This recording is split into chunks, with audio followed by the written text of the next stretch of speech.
There we go.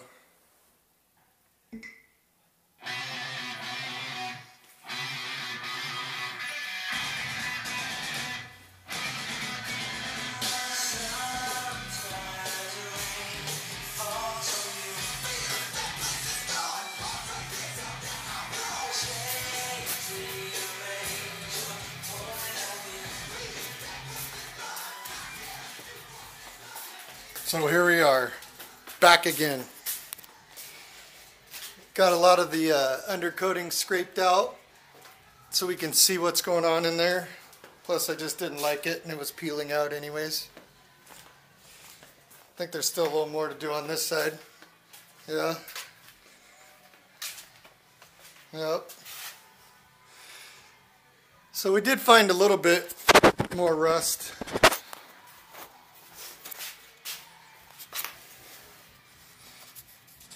Right there, which is pretty common in these things. Volkswagen thought it'd be a great idea to fill all this with foam, so any kind of leaks you get behind your trim or in your, well, I guess your windows won't really leak in, but the vents will leak.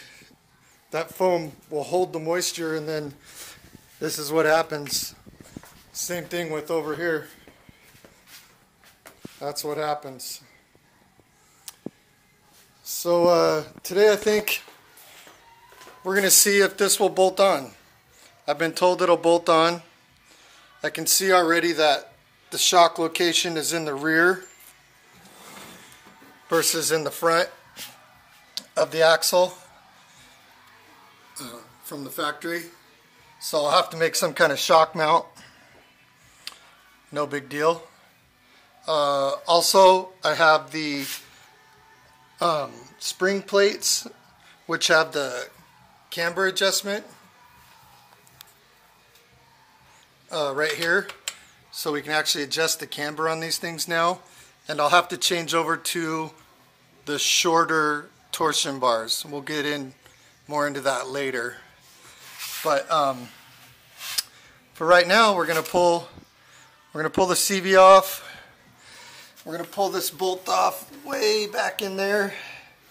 We're going to pull these off. We're going to pop the spring plate off and bolt this up. We'll string line everything on the floor and make our marks so we know how far back the axle is going to be pushed and how far out the axle is going to push.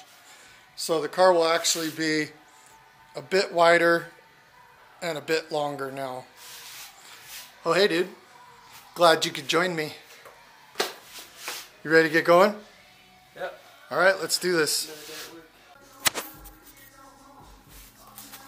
All right, so we've already plumb lined down on this. We got our mark from front to back, and I just ran a plumb line. I'll show you how when we do the other side down here, just so I could get a line so I could get my measurement from side to side. That'll tell us how much wider the car was going to end up being. And this will tell us how much longer the car will end up being. We did the same thing here. And we're about to do the same thing on the other side.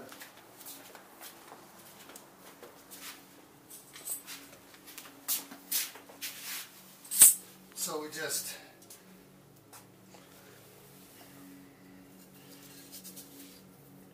centered it up, eyeball center on the hub, which is actually, or the axle nut rather, which is actually pretty easy. Now before you guys all start telling me how inaccurate this is, I'm not aligning the car. This is just to get a rough measurement to satisfy my curiosity of what the new lower control arms are going to do.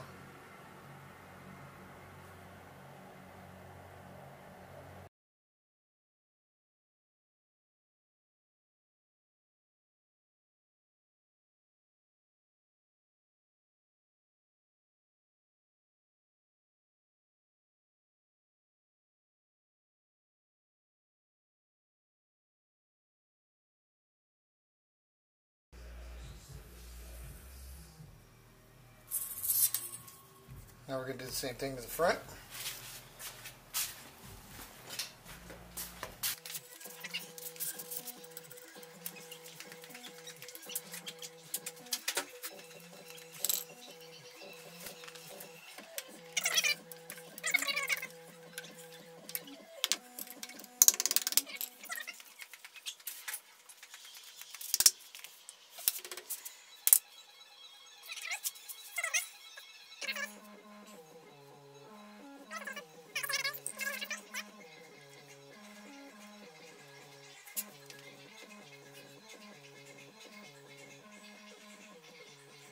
So we might end up with a little bit of difference in wheelbase from side to side. Part of that could be because the steering wheel might not be totally straight. Well, the actual hubs themselves might not be straight. They might be turned one way or the other. If that's the case, we'll just estimate, you know, just take half the difference. You know what I mean?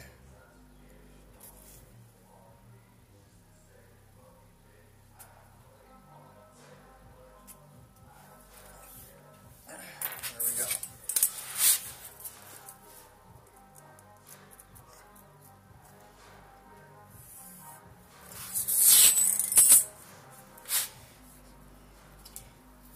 We'll take this measurement last because we're really going to focus on the rear suspension today.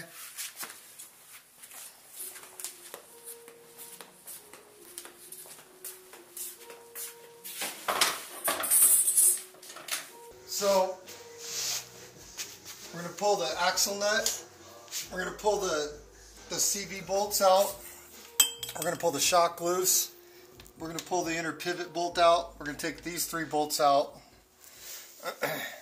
then we're going to take the whole lower control arm off. Then I'll pull these bolts, pop this out off the stop, and pull this torsion bar completely off. We're going to end up using the torsion bar that goes with these control arms, and I'll show you why. So these are a pretty badass design.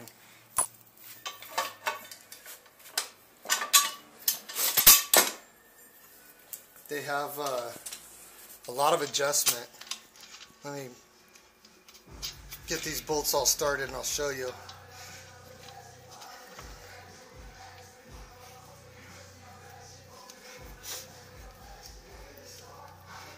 And they have these nice little parking brakes, which I'm sure we'll be using as turn brakes. That way I don't have to make another caliper mount and use a hydraulic turn brake. So,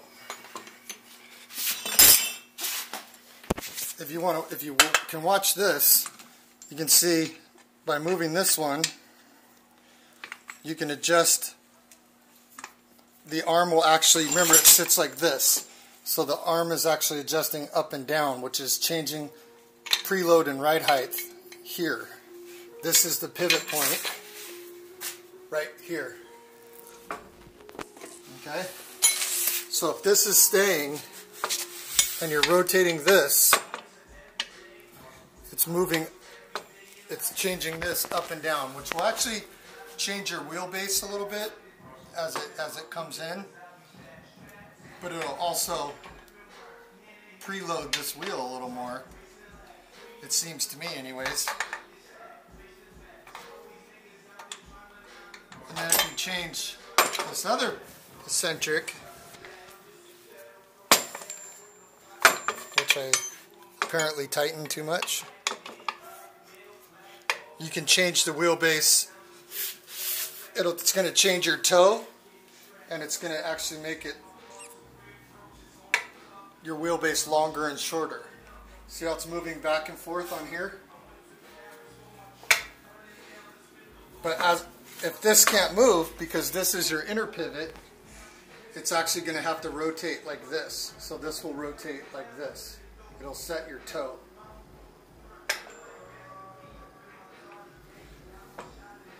So not only are they going to be longer and wider, but it's going to give us a ton of adjustability.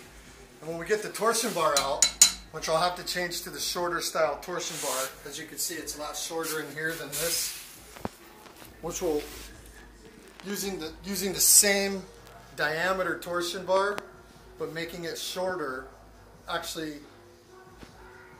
is the same effect as using a heavier spring, which I like. But I'll show you when we get the torsion bars out. The teeth on the inside, on the outside, and the teeth on the inside are different. So they have almost an infinite amount of clocking. So you can set your preload between that and these adjustments pretty much anywhere you want. Alright, let's pull this thing apart. Alright, so we got it all out. It was pretty easy because I don't think anyone's ever had it out. It had all the original hardware in it and it has all the undercoating still on it. So, did have some pretty bad bushings that were tight in there. So I don't know if you remember earlier I was telling you about how adjustable it is, or maybe I wasn't, but I am going to right now. This is the outside of the torsion bar. This is actually the same as your spring, for those of you that don't know. And this is the inside of the torsion bar. And I don't know if you can see, but the outside is a different diameter and has different teeth on it than the inside. Little smaller diameter, different amount of teeth. And I believe, I could be wrong, but I'm sure you guys will correct me. I believe it goes 2 teeth in one direction and 1 tooth in the opposite direction would be 1 adjustment, which gives you the smallest increment that you can change. I believe that's how it goes. I could be wrong. It's been a long time since I've worked on these things. But anyways, we're going to need a shorter torsion bar. We'll get into that in a second. Here's the old trailing arm. And here is the 930 trailing arm. Now originally, I picked these up from my buddy Spencer, who got them from our buddy Mark Herbert, who was a pretty well-known Volkswagen guy. You guys should look him up. Actually, his brother Mike builds insane transmissions if you ever need one. I knew they were longer, but I was originally going to build a buggy, like a little street-style fiberglass body Manx looking thing. So I didn't mind that they were longer, because it wouldn't matter that the wheel sat back, because we didn't have to deal with the fender. But these are actually quite a bit longer, and they're actually quite a bit wider in here. So if we line that up and that up, you can see we have a pretty big difference, which gives us a little bit of a problem. Makes for a little bit bigger project. Also just means this car is going to get a cage sooner than later. Sonny, give me a hand, hold the camera for a second. Yep.